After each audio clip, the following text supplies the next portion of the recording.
बिंदु माना बिंदु x1, y1, x2, y2, x3, y3 तथा x4, y4। ऐसे आपको चार बिंदु को दे दिया और आपसे पूछा कि सिद्ध करो कि कोई भी चतुर्भुज पूछ सकता है आपसे, वर्ग पूछ सकता है, समांतर चतुर्भुज पूछ सकता है, सम चतुर्भुज पूछ सकता है, आयत पूछ सकता है। तो क्या करना है, हमको कुछ भी पूछे हमको दो तीन चीज सब में सेम ही करना है, ठीक है।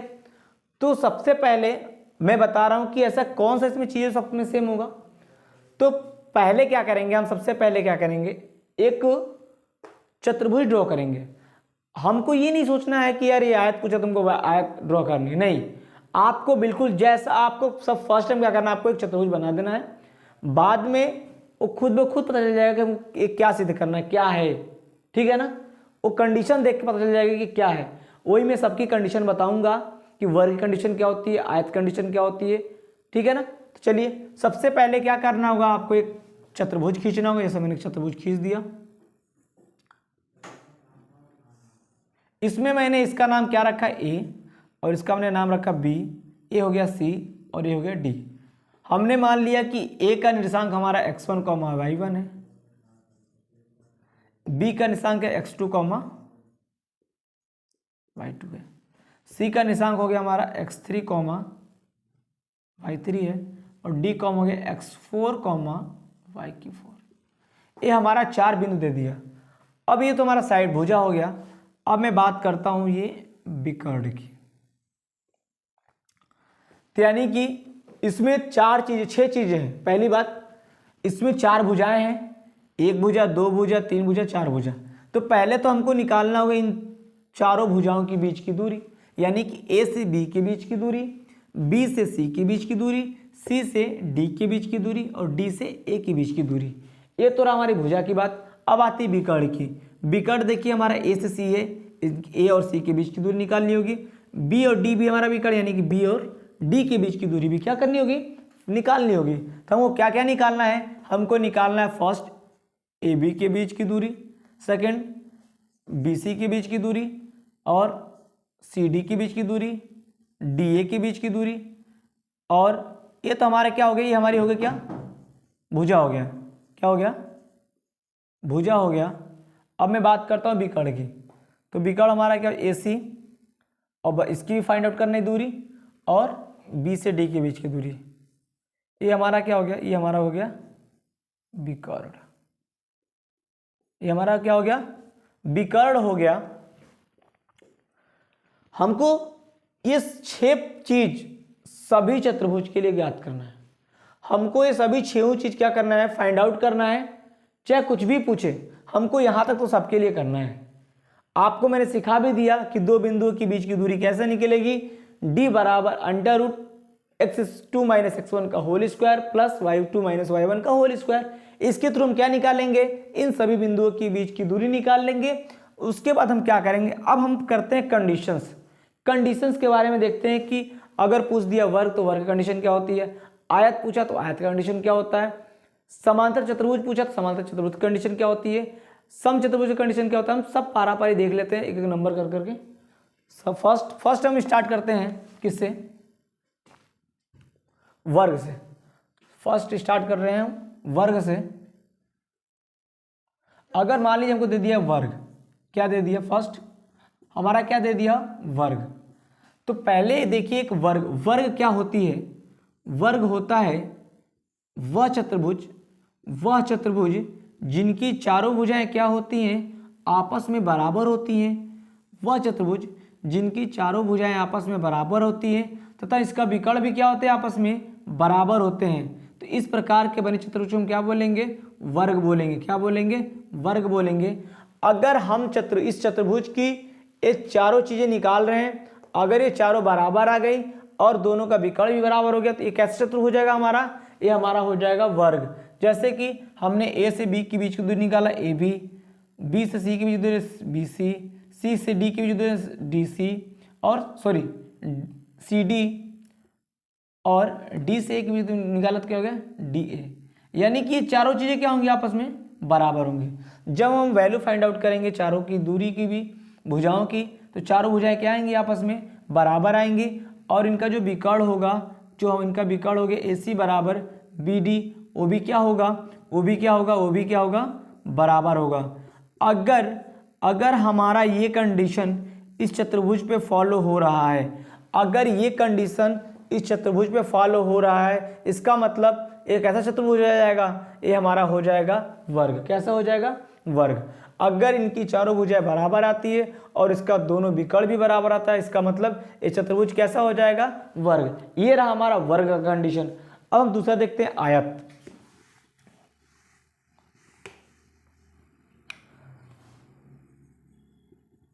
आयत के बारे में बात करूं तो पहले हम एक आयत का फॉर्मूला फिगर बनाते हैं। फिगर बनाया। आयत का क्या होता है, वह चतुर्भुज जिनकी आमने सामने की भुजाएं क्या होती हैं बराबर होती है, तथा उनके विकर्ण भी क्या होते हैं आपस में बराबर होते हैं, ऐसे चतुर्भुज क्या कहलाता है आयत कहलाता है। यानी कि वह चतुर्भुज जिनकी आमने सामने की भुजाएं क्या हो बराबर हो, तथा उनके विकर्ण क्या होंगे बराबर होंगे, इस प्रकार के बने चतुर्भुज को क्या बोलेंगे आयत बोलेंगे। जैसे देखिए यहाँ पे ए बी के सामने की भुजा कौन है, ए बी के सामने की भुजा है हमारा सी डी। ए डी के बीच की दूरी, ए डी के सामने की भुजा क्या है, ए डी के सामने की भुजा क्या है बी सी, ये हमारा बी सी हो गया। ये हमारा सब क्या हो गए, ये हमारा भुजा हो गया, भुजा हो गया। अब विकर्ण की बात करूं तो हमारा ए सी विकर्ण हो गया और बी डी का विकर्ण हो गया, ये हमारा विकर्ण हो गया। ए बी क्या होंगे आपस में बराबर होंगे। अगर इस चतुर्भुज की हम 6 चीज़ें फाइंड आउट कर दूं, अगर 6 चीज़ें फाइंड आउट करने के बाद आमने सामने की भुजाएं क्या हो बराबर हो, इसकी भुजा के सामने ये वाली भुजा बराबर हो, इसके बराबर ये वाली हो, इसका विकर्ण इसके विकर्ण के बराबर हो, इसका मतलब अगर ये कंडीशन इस चतुर्भुज पे फॉलो हो रही है, इसका मतलब क्या हुआ कि जो हमारा चतुर्भुज है ये क्या है एक आयत है। क्या है एक आयत है। चलिए अब देखते हैं तीसरा समचतुर्भुज। बात करें समचतुर्भुज के बारे में। समचतुर्भुज, समचतुर्भुज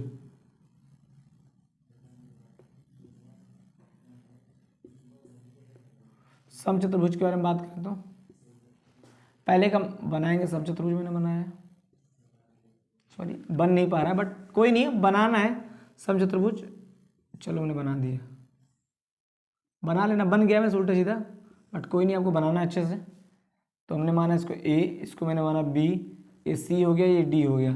यानी कि वह चतुर्भुज जिसकी चारों भुजाएं क्या हो आपस में बराबर हो, लेकिन इसका विकर्ण क्या हो आपस में बराबर नहीं है, इस प्रकार के चतुर्भुज को हम क्या बोलते हैं समचतुर्भुज। यानी कि वह चतुर्भुज जिसकी चारों भुजाएं बराबर हो लेकिन उसका विकर्ण क्या हो बराबर ना हो, इस प्रकार के चतुर्भुज को हम क्या बोलेंगे, इस प्रकार के चतुर्भुज को बोलेंगे समचतुर्भुज। अर्थात ए बी बराबर बी सी बराबर डी सी बराबर सी डी बराबर डी ए। अगर चतुर्भुज की चारों भुजाएं क्या हो रही हैं बराबर हो रही हैं और इसका विकर्ण क्या हो रहा है बराबर नहीं हो रहा है, इसका मतलब ये चतुर्भुज कैसा चतुर्भुज हो जाएगा समचतुर्भुज। अगर ये कंडीशन इस चतुर्भुज पे फॉलो हो रही है, अगर इसकी 6 चीजें हमने फाइंड आउट कर लिया, अगर इसकी चारों भुजाएं क्या है आपस में बराबर हैं और इसका विकर्ण आपस में बराबर नहीं है, तो कैसा चतुर्भुज हो जाएगा, ये हो जाएगा हमारा समचतुर्भुज हो जाएगा। चलिए अब हम लेते हैं समांतर चतुर्भुज के बारे में। समांतर चतुर्भुज, समांतर चतुर्भुज हमने बना लिया चतुर्भुज।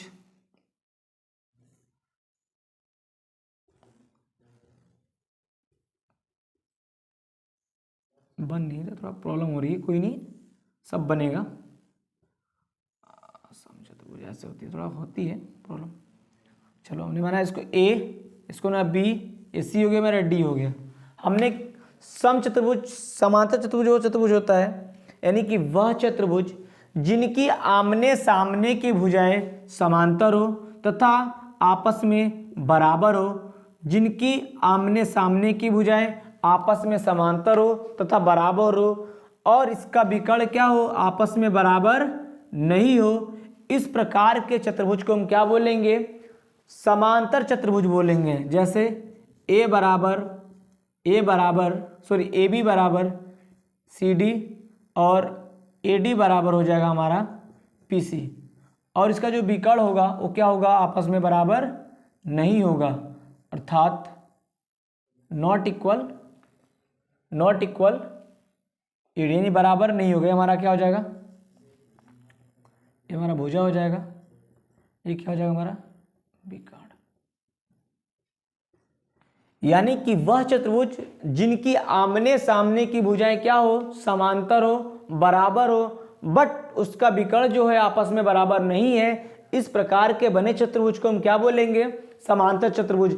अगर ये कंडीशन इस चतुर्भुज पे फॉलो हो रही है, अर्थात मेरे कहने का मतलब ये है, अगर हम इस चतुर्भुज की 6 चीज़ों को मैंने फाइंड आउट कर दिया, अगर इसकी भुजाएं आमने सामने की भुजाएं क्या हैं, बराबर हैं, और इसका विकर्ण क्या है, आपस में बराबर नहीं है, तो इस प्रकार के चतुर्भुज कैसा चतुर्भुज हो जाएगा, समांतर चतुर्भुज हो जाएगा। कैसा चतुर्भुज हो जाएगा, समांतर चतुर्भुज। चलिए, ये तो मैंने बता दिया चतुर्भुज के बारे में कि चतुर्भुज में कैसे 4 बिंदु दे दे और आपसे पूछेगा कि आयत है, वर्ग है। तो अब हमको नहीं लगता कि आपको ज़्यादा प्रॉब्लम होगी। आपको तो ये 6 चीज़ें फाइंड आउट करनी है, सबके लिए फाइंड आउट करनी है। जैसे इसकी चारों भुजाएं हो गई, इसके दोनों विकर्ण, ये हर चतुर्भुज के लिए फाइंड आउट करनी है। बस कंडीशन देखनी है कि आयत कंडीशन क्या होती है, वर्ग की कंडीशन क्या होती है, समचतुर्भुज की कंडीशन क्या होती है, समांतर चतुर्भुज की कंडीशन क्या होती है। अगर वो सब कंडीशन इसके ऊपर फॉलो हो रही है तो जिसकी कंडीशन फॉलो होगी वो चतुर्भुज हमारा हो जाएगा। सिंपल सी बात है। तो मेरे बताने का मतलब यही था, जैसे मैंने बताया था कि इसमें मैं केवल बेसिक चीज़ें बताऊंगा, तो मैंने बता दिया किस किस टाइप्स के क्वेश्चंस आएंगे, तो क्या क्या चीज़ हमको देखना है। हमको 6 चीज़ तो सबके लिए फाइंड आउट करनी है, बस हमको देखना है कि कंडीशन हमारी कैसी है, कौन सी कंडीशन में फॉलो हो रही है। जिसकी कंडीशन फॉलो हो जाएगी वो चतुर्भुज वही चतुर्भुज हो जाएगा। ठीक है ना। चलिए, ये तो था चतुर्भुज के बारे में। अब हम बात करते हैं त्रिभुज के बारे में।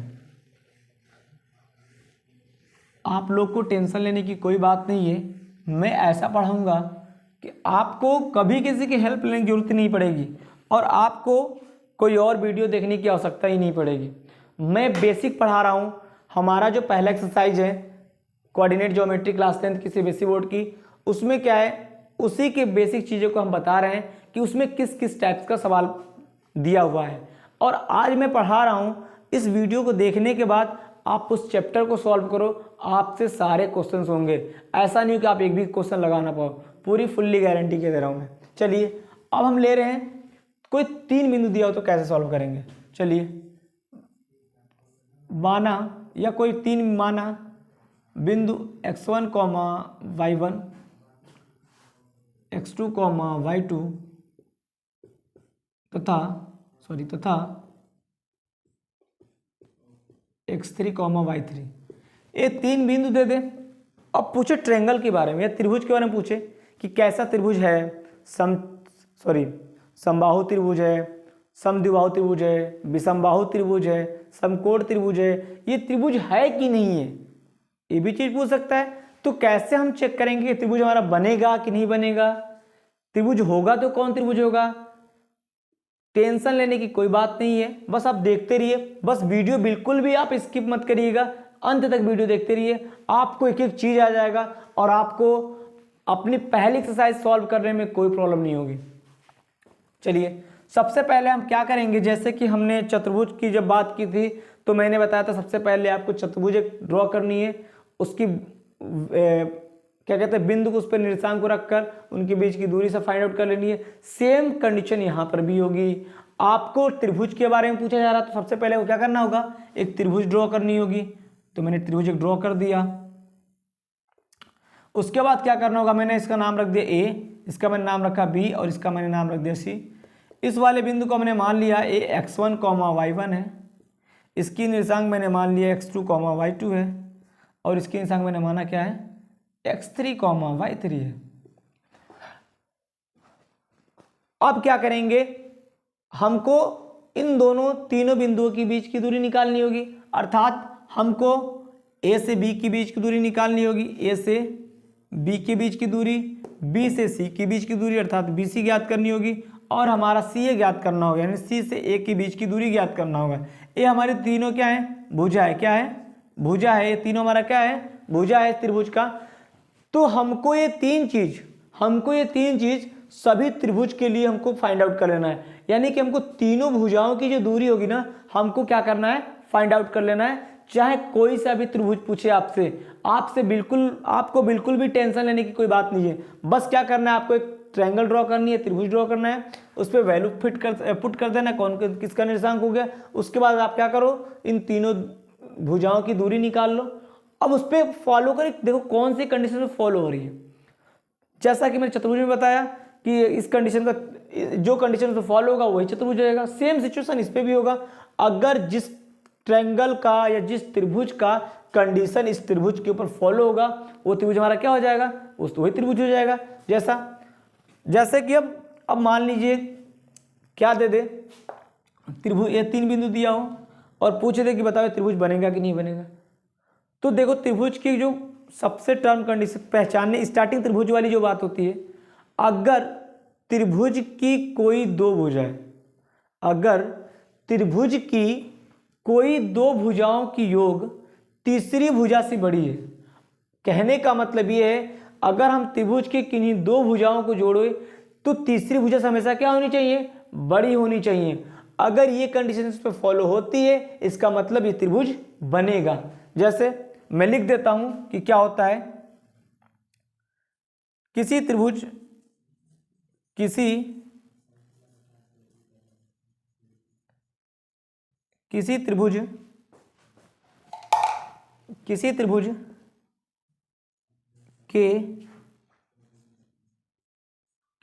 के दो भुजाओं का योग, दो भुजाओं का योग तीसरी भुजा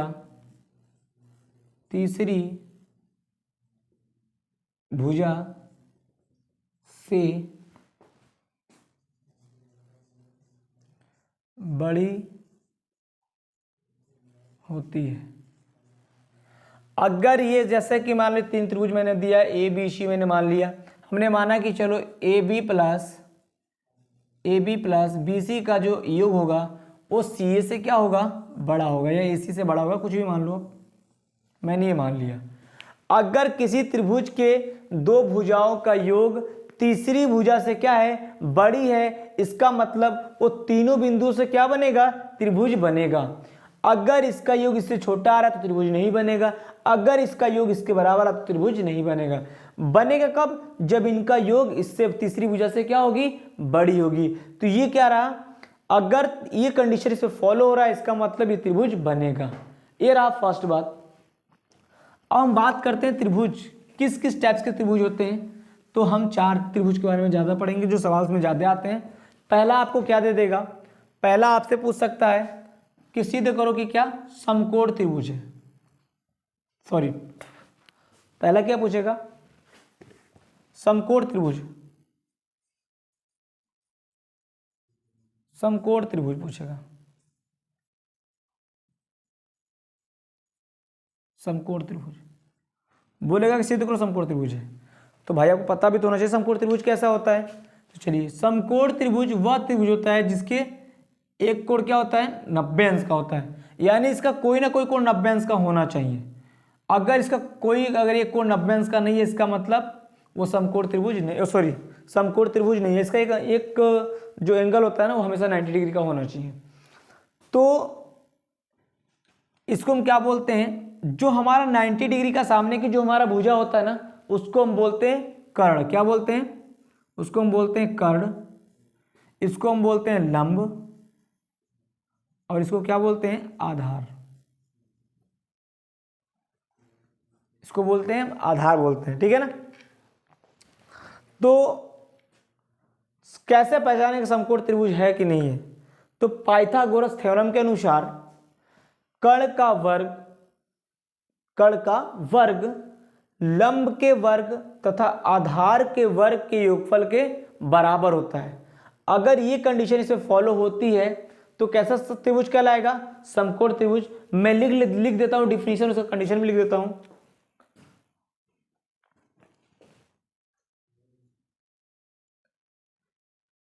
यदि किसी त्रिभुज के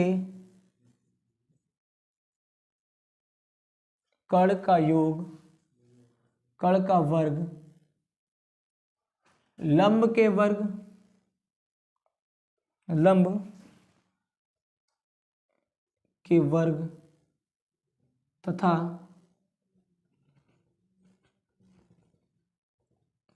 आधार के वर्ग के योगफल के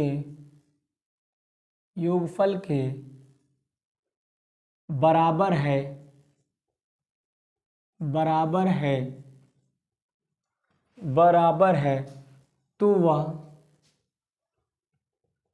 समकोण त्रिभुज होगा।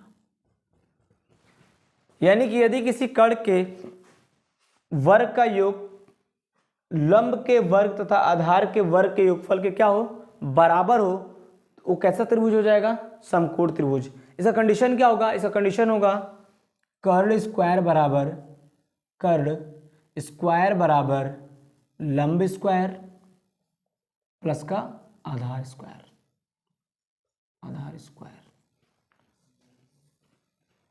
अगर ये कंडीशन इस त्रिभुज के ऊपर फॉलो हो रही है, इसका मतलब ये जो त्रिभुज बनेगा वो कैसा होगा?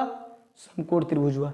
ये रहा समकोण त्रिभुज के बारे में। ठीक है, आप इसे कंडीशन देख लो, इसको आप नोट डाउन कर लो, ये जानना बहुत जरूरी है। अगर आप मैथमेटिक्स के स्टूडेंट हो तो आपको ये आना चाहिए। ये बहुत बेसिक चीज़ें, जो चीज़ मैं बता रहा हूँ बेसिक चीज़ें, बहुत बेसिक चीज़ें हैं मैथमेटिक्स ज्योमेट्री के, इसलिए आपको ये आना बहुत जरूरी है। तो आप नोट डाउन कर लो इसको। अब आते हैं हम अगले, अब आते हैं त्रिभुज कितने टाइप्स की होती है? अगर मैं साइड के अकॉर्डिंग देखूँ यानी भुजा के अनुसार, तो त्रिभुज 3 प्रकार की होती है भुजा के अनुसार। ठीक है ना, भुजा के अनुसार कितने प्रकार होती हैं? 3 प्रकार की। पहला हम ले लेते हैं क्या? पहला हमने लिया क्या? समबाहु त्रिभुज। यानी कि वह त्रिभुज जिसकी तीनों भुजाएं क्या हो? आपस में बराबर हो। यानी कि वह त्रिभुज जिसकी तीनों भुजाएं क्या आपस में बराबर हो, इस प्रकार के त्रिभुज हम क्या बोलेंगे? समबाहु त्रिभुज। यानी वह त्रिभुज जिसकी तीनों भुजाएं क्या आपस में बराबर हो, वह त्रिभुज क्या कहलाएगा? समबाहु त्रिभुज। अर्थात AB बराबर BC बराबर CA। कहने का मतलब ये है, अगर ये कंडीशन इस त्रिभुज के ऊपर फॉलो हो रहा है, अगर हमने इसके तीनों भुजाओं का वैल्यू यानी डिस्टेंस फाइंड आउट किया और तीनों डिस्टेंस आपस में क्या है? बराबर आ रही हैं, तो कैसा त्रिभुज हो जाएगा? समबाहु त्रिभुज। कैसा त्रिभुज? समबाहु त्रिभुज। आप इसको नोट कर लो। ठीक है, आपका एग्जाम बहुत करीब आ गया है और आप लोग थोड़ा मेहनत करना स्टार्ट कर दो, बहुत अच्छा मार्क्स आएगा आपका। चलिए अब हम बात करते हैं दूसरा, समद्विबाहु त्रिभुज।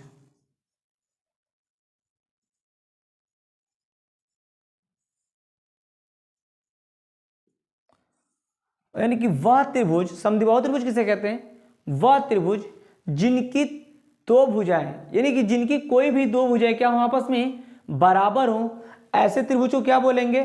समद्विबाहु त्रिभुज बोलेंगे। देखो द्वि का सम का मतलब होता है समान, और दु का मतलब होता है दो, अभाव मतलब भुजा। जिनकी केवल क्या हो? दो भुजाएं हो, उसको हम क्या बोलेंगे? समद्विबाहु त्रिभुज। जैसा कि हमने हम माना है AB और क्या है AC आपस में बराबर है, अर्थात AB बराबर BC not equal to CA। यानी कि जिनकी दो भुजाएं बराबर हो वो त्रिभुज कैसे कहलाएंगे? समद्विबाहु त्रिभुज। अर्थात ये कंडीशन अगर इस त्रिभुज के ऊपर फॉलो हो रहा है तो ये त्रिभुज कैसा बन जाएगा? हमारा समद्विबाहु त्रिभुज हो जाएगा। कैसा त्रिभुज? समद्विबाहु त्रिभुज।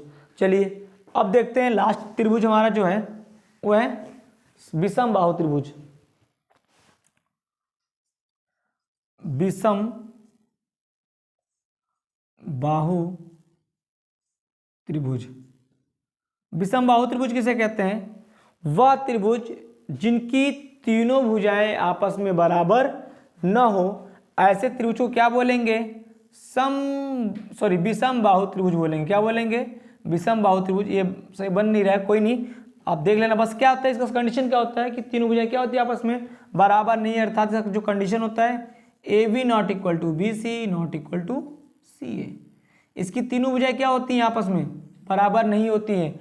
अगर इस त्रिभुज की हम तीनों भुजाओं की दूरी निकालने के बाद अगर तीनों आपस में बराबर नहीं आती हैं, इसका मतलब क्या हो गया कि ये कैसा त्रिभुज है हमारा? ये त्रिभुज है हमारा विषम बाहु त्रिभुज है। ठीक है ना? तो ये रहा त्रिभुज के बारे में।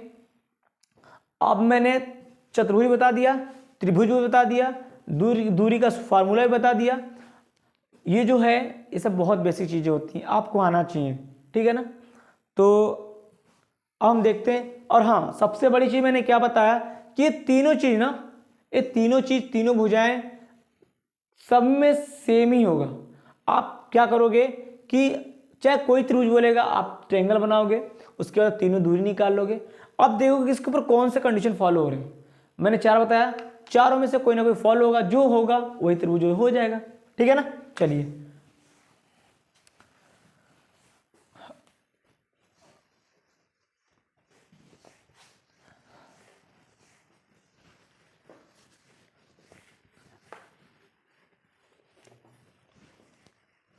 ये हो रहा त्रिभुज चतुर्भुज। ठीक है, अब हम एक चीज़ देख लेते हैं, सिद्ध कैसे करते हैं। जैसे 3 बिंदु कोई एग्जाम में दे दिया और पूछ दिया कि सिद्ध करो कि क्या तीनों बिंदु एक दूसरे से समान दूरी पर स्थित है, तो कैसे करते हैं इसके बारे में। एग्जाम में से क्वेश्चन दे दिया,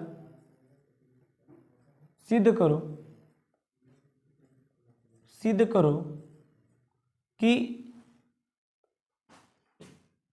कि बिंदु x1, y1, x2, y2 तथा x3, y3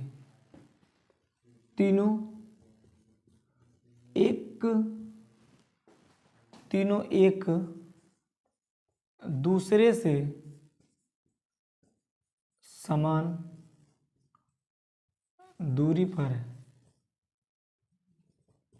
तो क्या करना है? सबसे पहले आपको एक लाइन ड्रॉ करनी है। जैसे मैंने बताया, आपको एक लाइन ड्रॉ करनी है। मैंने कर दिया AB, 3 बिंदु दिया मैंने, कोई तीसरा बिंदु यहाँ ले लिया C। अब इसके निशान का मैं पुट कर देंगे यहाँ पे x1, इसको मैंने माना y1, इसका निशान मैंने माना x2, y2, इसको मैंने माना x3, y3। ये 3 बिंदु दे दिया है। तो क्या करना है आपको? अगर ये पूछ रहा है कि समान दूरी पर स्थित है, इसका मतलब तीनों समान दूरी पर कब होंगी? जब A से C के बीच की दूरी बराबर हो। जितनी दूरी A से C की होगी उतनी दूरी C से B की होगी। तो क्या करना होगा? सबसे पहले आप A से C के बीच की दूरी निकालना। उसके बाद तो आपने A से C की बीच दूरी क्या निकाला? AC। उसके बाद आपको क्या निकालना है? BC। आपने CB निकाल लिया, BC कुछ भी कहो। अगर इनके बिंदुओं के बीच की दूरी निकालने के बाद, A से C के बीच की दूरी निकाल लेने के बाद और C से B के बीच की दूरी निकाल लेने के बाद, अगर इन दोनों बिंदुओं के बीच की दूरी क्या है? आपस में बराबर है, तो इससे ये सिद्ध होता है कि तीनों बिंदु एक दूसरे से कैसी हैं? समान दूरी पर स्थित है। कैसी है? समान दूरी पर स्थित है। ठीक है ना? ये रहा हमारा क्या कि सिद्ध करो कि तीनों एक दूसरे से समान दूरी पर स्थित है। एक टाइप का सवाल और आता है, कोई 3 बिंदु दे देगा और तीनों, क्वेश्चन क्या पूछेगा? सिद्ध करो कि बिंदु इतना इतना तथा इतना तीनों एक रेखा पर या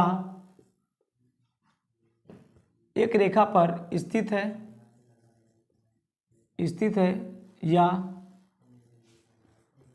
संरेख, ये बोल सकते हो सिद्ध करने के लिए।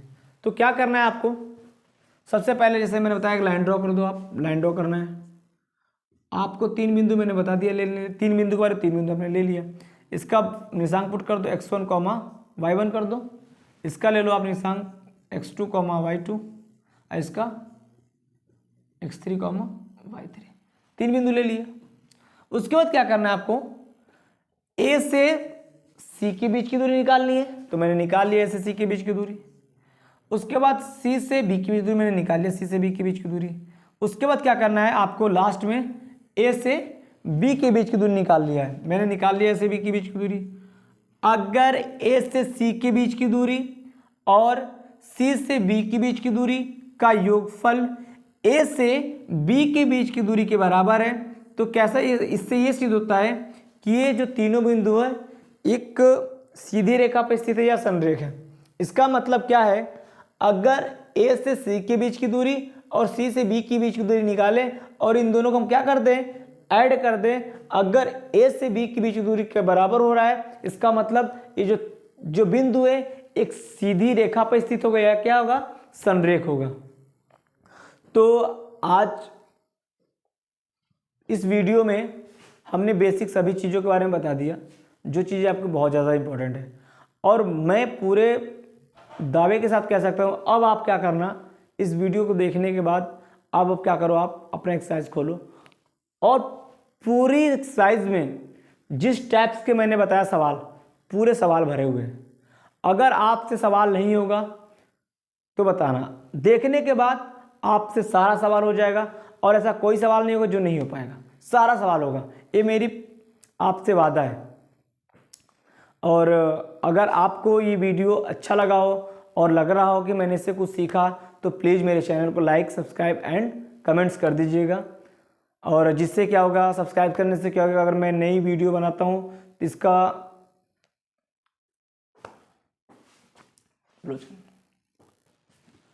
क्या मैंने बोला कि अगर आप कोई वीडियो बिल्कुल पसंद आई होगी, अगर लगता हो कि मैंने इससे कुछ सीखा, तो प्लीज़ मेरे चैनल को लाइक, सब्सक्राइब एंड कमेंट्स करिए। सब्सक्राइब कर दोगे तो क्या होगा कि जब मैं नया वीडियो बनाऊंगा तो इसकी नोटिफिकेशन आपको बहुत जल्दी मिल जाएगी, जिससे आप मेरे अगले वीडियो को देख सकते हैं। और आप मेरे भगवान के जैसे हैं, बस आप लोग का आशीर्वाद चाहिए और सपोर्ट चाहिए। आपके सपोर्ट से ही हम आगे बढ़ सकते हैं। और मेरा जहाँ तक यही प्रयास है कि मैं बहुत अच्छा से अच्छा वीडियो लाऊं, मैं ऐसा वीडियो लाऊं कि आपको इसके बाद कोई वीडियो देखने की आवश्यकता ही ना हो, ना ही आपको किसी से हेल्प लेने की ज़रूरत पड़े। आपको बस केवल आप एक बार वीडियो देखो, उसके बाद आप एक्सरसाइज उठाओ और आपसे सारे सवाल होंगे। अगले वीडियो पार्ट 2 में हम पहली प्रश्नावली लेके आएंगे पूरे विथ एग्जाम्पल के साथ। ओके।